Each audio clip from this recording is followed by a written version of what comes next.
स्वागत है ब्रेक के बाद। और मेरे साथ मौजूद हैं उत्तराखंड के राज्यपाल अजीज़ कुरैशी साहब। कुरैशी साहब, आजकल एक बड़ा मुद्दा भी चल रहा है। जैसे आजकल खासकर आप अगर कुछ अच्छा करना चाहते हैं, मीडिया के बीच में पहुंचते पहुंचते, जनता के बीच में पहुंचते पहुंचते बुरा हो जाता है। गौ बचाने की आपने बात शुरू करी, मुहिम चलाई, एक संस्कृत भाषा को बचाने की मुहिम चलाई। इसका लोग नेगेटिव मीनिंग निकालते कि आजकल भाषा वाली परिपाटी पर कुरैशी साहब चल रहे हैं। मैं इसकी परवाह नहीं करता। जिनके दिमाग दिवालियाँ हों, जो मेंटली बैंकरप्ट हों, मैं उनकी परवाह नहीं करता। मतलब है कि गौ हत्या की सवाल जहाँ है, पिछले 50 साल से मैं इसके लिए काम कर रहा हूँ। ये अभी गौ हत्या समिति के जो लोग थे, वो तो सब कांग्रेस के लोग नहीं हैं, वो मेरे दोस्त नहीं हैं। मध्य प्रदेश गए थे आगे ये। जब वहाँ उन्होंने इंदौर में जाके मीटिंग की और भोपाल में जाके मीटिंग की, तो वहाँ के हमारे जो जैन और हिंदू भाई थे, पूछिए इन लोगों से आप। मतलब उन्होंने उनसे कहा, अरे तो हमारा गवर्नर जो है वो तो कॉलेज में था, जब से आंदोलन चला रहा है इसको ख़त्म करने के लिए आगे ये। और ये गौ हत्या को जो लोग ये समझते हैं कि मुस्लिम्स जानबूझ के गौ हत्या करते हैं, मारते हैं, they are sadly mistaken. Babur की वसीयत थी हुमायूं को।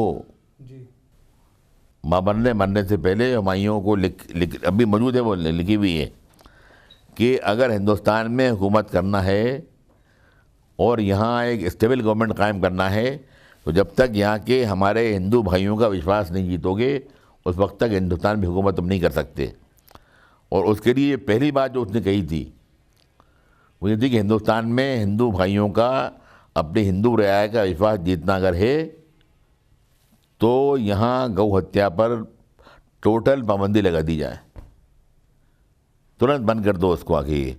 और ये आज ये अनफॉर्चुनेट बात है कि लोग नहीं जानते इस बात को कि मुग़ल काल में गौ हत्या नहीं हुआ करती थी।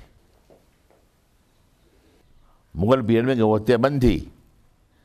ये 1831 में अंग्रेज़ों ने शुरू कराई इसको बाकायदा। आप भी लंबे समय से मुहिम चला रहे हैं कुरैशी साहब, लेकिन ये जो मुद्दा हाईलाइट हुआ है, तो अभी कुछ दिनों पहले से लोग कह रहे हैं कि आजकल जी अपनी कुर्सी बचाने के लिए, अपनी गवर्नरशिप बचाने के लिए अपने मैंने कहा ना, जो लोग दिमागी दिवाली हों, 1.5 साल पहले कुंभ कब हुआ था?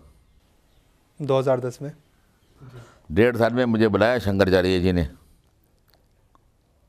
1.5 साल पहले।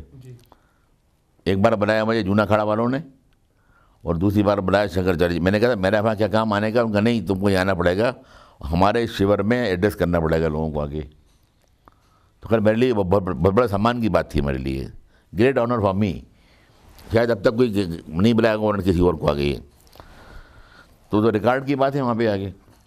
1.5 साल मैंने शंकराचार्य जी के शिविर में मैंने ये बात कही कि जो व्यक्ति भारत में हमारे करोड़ों हिंदू भावनाओं की अवहेलना करके गौ हत्या करता है, जो कानून को तोड़ता है, जो बनाए हुए नियमों को तोड़ता है, वो हिंदुस्तानी नहीं कहलाया जा सकता। मतलब वो बाहर से नहीं हो सकता, उसको भारत से बाहर निकाल देना चाहिए आपके। और मैं पूरा कंडेम करता हूँ, और गौ हत्या पर टोटल पाबंदी होना चाहिए, ये मांग करता हूँ आगे। ये गंगा की जो वर्जलता और पवित्रता है, उसको बरकरार रखने के लिए सरकार जो भी काम करे, इन संत महात्माओं से बात करे पहले, और इनकी मर्जी लेके इसके ऊपर जो काम करे आगे। ये 1.5 साल पहले मैंने कही थी। मतलब ये संस्कृत भाषा का भी जो शुरू किया है, वो भी 1 साल पहले घोषणा की थी। ये बैठे हैं हमारे मंत्री, सामने बैठे हुए हैं संस्कृत के। मतलब ये 1 साल पहले कहा था कि यहाँ वर्ल्ड यहाँ जब मैं आया था राज्यपाल बनने के बाद, ये तो आपको इतना नहीं है, शायद पता नहीं है इसको, मैंने यहाँ संस्कृत भाषा में ओथ देना चाहिए थी। उत्तराखंड की दूसरी ज़बान ऑफिशियल लैंग्वेज संस्कृत है। देवभूमि की इस नगरी में मैंने कहा था कि मैं इस ओथ लूँगा संस्कृत में। गवर्नमेंट के अधिकारियों ने 3 बार ट्रांसलेशन किया उसका, और तीनों बार गलत ट्रांसलेशन किया उसका।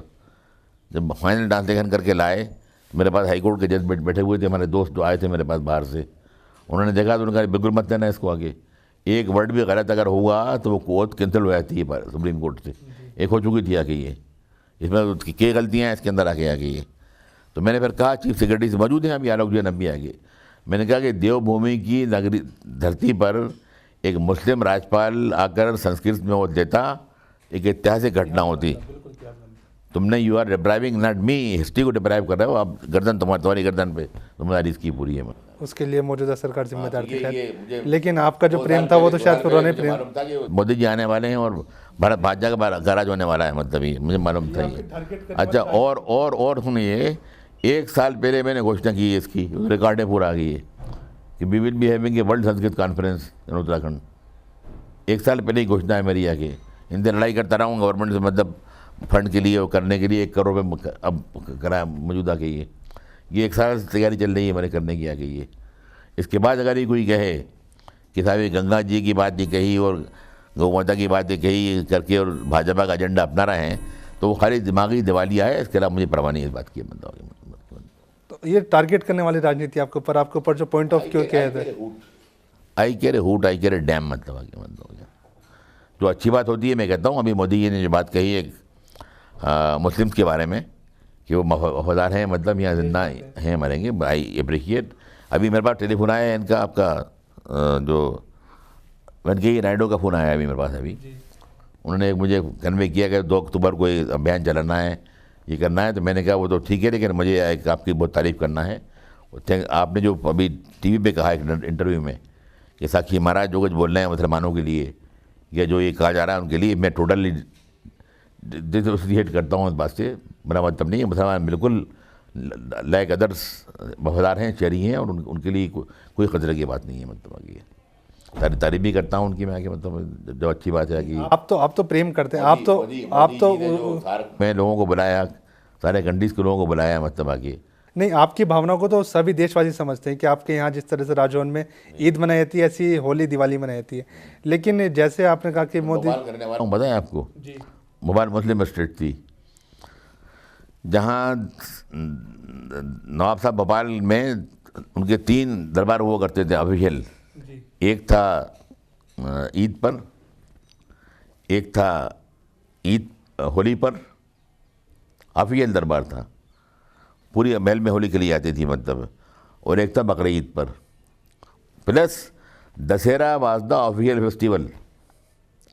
दशहरा जो था रावण की वो बनाते थे कि वो गवर्नमेंट बनाती थी, पूरी आर्मी और पुलिस लेके उसको जाती थी पूरी आर्मी की बैंड के साथ दशहरा ग्राउंड तक, ग्राउंड जहाँ आता था, और जब वहाँ रखते थे उसको, नवाब साहब भोपाल हाथी बैठ के आया करते थे आगे ये।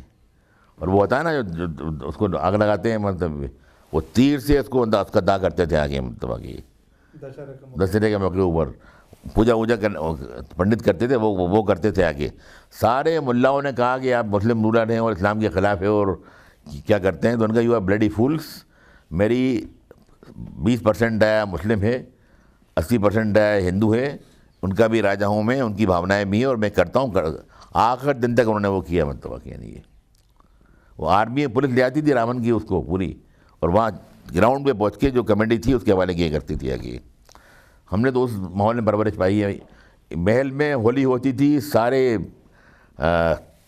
स्विमिंग पूल उनके हॉल सारे गुलाब की, और ये होता ना टीसू आता ना, पूरा टीसू का फूल, टीसू को फूल का रंग बनते थे खाली आके। वो रात भर वो पानी में भर डाल दिए आते थे और उसमें गुलाब और ये केवड़ा डाल के उसकी होली हुआ करती थी पूरी आगे। बसंत में पूरा महल पीला हुआ करता था। बसंत फेस्टिवल जो था आगे, सारे पर्दे पीले, ड्रेस पीले, कपड़े पीले लोगों के, बसंत के गीत, बसंत के पकवान, पूरा महल उनका बना हुआ था, एक बसंत महल करा था। नहीं, वो संस्कृति आपके अंदर दिखाई देती है। आप जब उत्तराखंड आए, आपने उत्तराखंड के अंदर 4 धाम यात्रा कभी आपने देखी, आप उस परिस्थिति को देखा, वो सब भावनाएं हैं। लेकिन जो आजकल जो कुरैशी साहब को या फिर टारगेट कर रहे हैं, या फिर जैसे गौहर यूनिवर्सिटी के वाले मामले पर आपके ऊपर खूब आरोप लगे। का मामला ऐसा है कि उसको जब मैं गया, मुझसे लोग मिले, मैंने फाइल देखी, उस फाइल को विधान परिषद विधानसभा दोनों ने पास किया था जी, बिल पास किया था। उसको उसमें सवाल था कि उसको अल्पसंख्यक का स्टेटस दिया जाए। एक पहली बात तो ये थी उसमें कि माइनॉरिटी स्टेटस दिया जाए। अच्छा, वो minority status government of India का कमीशन है, मालूम है आपको ये? पार्लियामेंट का एक्ट है, पार्लियामेंट के एक्ट से भारत सरकार ने बनाया है कमीशन, जिसको अधिकार दिया है कि वो पूरे देश में कश्मीर से कन्याकुमारी तक हर जगह जाए, और अध्ययन करने के बाद ये अधिकार दिया है उसको कि वो घोषित कर दे किसी को कि हाँ ये कॉलेज यूनिवर्सिटी माइनॉरिटी का है या नहीं है, मतलब आगे ये। जस्टिस सोहेल सिद्दीकी उसके चेयरमैन हैं, सिख भी हैं, पारसी भी हैं, क्रिश्चन भी सब मेंबर उसके हैं, मतलब आगे लोग ये। तो ये काम तो पहले ही कर चुके थे वो जी। जौहर यूनिवर्सिटी को माइनॉरिटी स्टेटस तो पहले ही दे चुके थे वहाँ के वो। लेकिन दुर्भाग्य की बात यह है कि जौहर यूनिवर्सिटी किसके नाम पे ये नहीं मालूम लोगों को, किसके नाम पे है जौहर यूनिवर्सिटी, मालूम है आपको? आजम खान का नाम तो सामने आजम खान की क्या हैसियत है, मतलब उसमें आजम खान ने बेचारे ने बनाई, उनका बड़ा कारनामा है ये, मेहनत की हमने। लेकिन मौलाना मोहम्मद अली के सामने उनकी क्या हैसियत है भाई? मौलाना मोहम्मद अली जौहर पंडित महात्मा गांधी के साथियों में थे। और अगर आपने नाम सुना है खिलाफत आंदोलन का, जी। तो मौलाना मोहम्मद अली और मौलाना शौकत अली, इन्होंने महात्मा गांधी के साथ मिलकर सारे देश में खिलाफत आंदोलन चलाया था। मौलाना मोहम्मद अली जौहर जो थे कांग्रेस के अध्यक्ष भी रहे हैं, वो कांग्रेस प्रेसिडेंट थे वो। और उनकी हैसियत ये थी कि पंडित जवाहरलाल नेहरू उनके जनरल सेक्रेटरी थे। मौलाना मोहम्मद अली जौहर के जब कांग्रेस प्रेसिडेंट थे वो, पंडित नेहरू उनके जनरल सेक्रेटरी थे उनके। और उन सारे मुल्क में चली ये खिलाफत मूवमेंट महात्मा गांधी के साथ थे बिल्कुल ये। उनकी जो उनकी मदर जो थी बी अम्मा कहलाती थी वो, तो आपकी भावना यही थी? बी अम्मा कहलाती थी वो, उनकी मदर बी अम्मा कहलाती थी, जिन्होंने डंडा लेके पूरे मुल्क में अपने आंदोलन चलाया। और जब अरेस्ट किया उनको, तो बड़ा मशहूर एक सॉन्ग था उस गाने में, पुराने आपके जो लोग हैं 70 साल से पुराने 80 साल के, वो सुनाएंगे गाने पे। बोली अम्मा मोहम्मद अली की जान बेटा खिलाफत पे दे दो, बोली अम्मा मोहम्मद अली की जान बेटा खिलाफत पे दे दो। हम तो जाते हैं 2-2 बरस को, 2 बरस की जेल हुई थी उनको। हम तो जाते हैं 2-2 बरस को, जान बेटा खिलाफत पे दे दो। मतलब हज़ारों लोग इस मुल्क में उसमें अरेस्ट हुए। और खिलाफत आंदोलन में जो महात्मा गांधी ने चलाया था अपना असहयोग आंदोलन, तर्क मामलात जिसको बोलने लगे थे बाद में जाने के बाद, ये उस ज़माने में जो हिंदू मुस्लिम एकता इस मुल्क में रही है और अंग्रेज़ों के खिलाफ जो आंदोलन चला है, तारीख़ के पन्नों में इस जगह नहीं मिलती इसकी। तो उस आदमी के नाम पे यूनिवर्सिटी बनाई जा रही हो, उस आदमी के नाम पे यूनिवर्सिटी बनाई जा रही हो और नाम दिया जा रहा हो आजम खां का, तो ये क्या कौन सी दुख की बात थी? अच्छा, मैंने ऐसे थोड़े किया, मैंने पूरी फाइल देखी, जो लीगल एडवाइज़र था गवर्नर का, उसका ओपिनियन मंगवाया, लिया उसको बुला के, अपने सेक्रेटरी से उसका एग्जामिन कराया। और फिर उत्तर प्रदेश के एडवोकेट जनरल के पास वो फाइल भेजी, क्या उसमें अपना ओपिनियन दो। उसने अपना ओपिनियन दिया 7 पेज का। नेक्स्ट डे मैंने घर उसको बुलाया, राजभवन बुलाया, 2 घंटे बैठे बात की उसको। और देने के बाद जब मैं कन्विंस हुआ कि नहीं ये बिल को मुझे सेट देना चाहिए, बिल तो पास था, दस्तखत करना था ना खाली मुझे आके। Sir TV Rajeshwar BL Joshi ने किए थे, मैंने दस्तखत कर दी उसके ऊपर आगे, मतलब ये तो वजह ये है। लेकिन अगर कोई ये कहे कि आपने दस्तखत असली कर दिए कि मुस्लिम यूनिवर्सिटी थी, तो भी मुझे कहने में कोई शर्म नहीं है, ठीक है इसलिए भी कर दिए। अगर इसलिए कोई कहता है तो मुझे कोई डर नहीं, हाँ इसलिए कर दिए, चलिए यूँ कर दिए। मतलब 21 करोड़ लोगों में जब 5 करोड़ मुसलमान बसते हों, अगर उन 5 करोड़ लोगों के लिए करना है दस्तखत, तो इसलिए भी कर दिए मैंने दस्तखत दिए। और दुनिया में आज तक कहीं हुआ नहीं ऐसा कि कोई यूनिवर्सिटी बनी हो तो केवल एक कम्युनिटी के लिए बनी हो। अलीगढ़ यूनिवर्सिटी में बताया आपको 60% हिंदू स्टूडेंट्स हैं अलीगढ़ यूनिवर्सिटी में।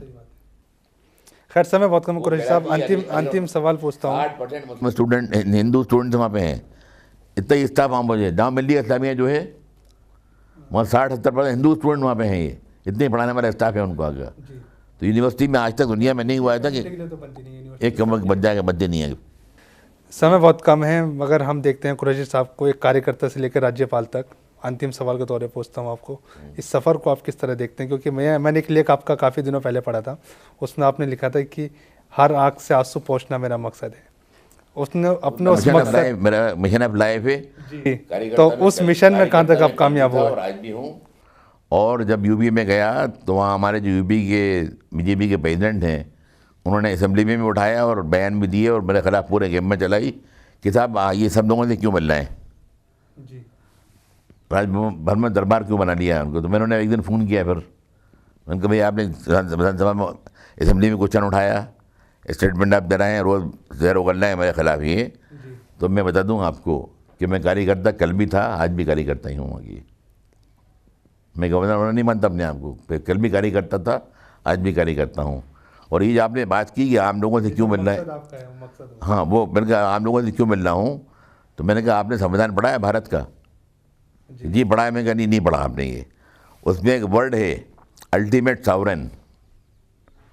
अल्टीमेट सॉवरेन का मतलब जो अंतिम मालिक जो है वो भारत की जनता है, वो आम आदमी है। बिल्कुल सही बात है। हम लोग नौकर हैं उनके, चाहे गवर्नर हो या सीएम हो या केंद्रीय मंत्री हो या एमएलए हो, हम सब नौकर हैं उनके आगे। अल्टीमेट सॉवरेन भारत की जनता है, और वो अल्टीमेट सॉवरेन टूटी हुई चप्पलें, फटे हुए कपड़े, खाली पेट, परेशान हाल, दुनिया भर का अत्याचार, शोषण का शिकार, राजमहल की बारंडी के बाहर खड़ा हुआ है। तो मालिक तो बाहर भूखा खड़ा हुआ है, नौकर हम यहाँ मज़े कर रहे हैं यहाँ पे आके। यानी ये तो मेरा मिशन लाइफ का ये जो मैंने आपने कहा ना, हर आँख से चुन चुन के आंसू पहुँच देना, मेरे पंडित नेहरू की बात जो थी, महात्मा गांधी की बात जो दोहराई, मेरा मिशन ऑफ लाइफ ये है। इसलिए मैं जो असली मालिक जो है, मैं चाहता हूँ कि वो दीवार घर के अंदर आए, और जितना मिल सकता हूँ मिलूँगा और मिलता रहूँगा उनसे, गवर्नर ही रहे या नहीं रहे, मुझे परवाह नहीं है इस बात की। धन्यवाद कुरैशी साहब हमारे साथ जुड़ने के लिए। कुरैशी साहब उत्तराखंड के राज्यपाल हमारे साथ मौजूद थे, और जिस तरह से उन्होंने कहा कि बदलते परिवेश की बात हो या फिर टारगेट करने वाली राजनीति की बात हो, कहीं ना कहीं लोकतंत्र ने भी अपना वो एक करवट ली है। जो परिस्थिति पहले थी, जो विचारधारा पहले थी, शायद उसमें परिवर्तन हुआ है कि पहले कार्यकर्ता को तवज्जो दी जाती थी, कॉरपोरेट को साइड में रखा जाता था, आज कॉरपोरेट को तवज्जो दी जाती है, कार्यकर्ता की अनदेखी की जाती है। तो इस उत्तरा देश की आज़ादी के बाद आज हम इस राह तक पहुँचे हैं। नमस्कार।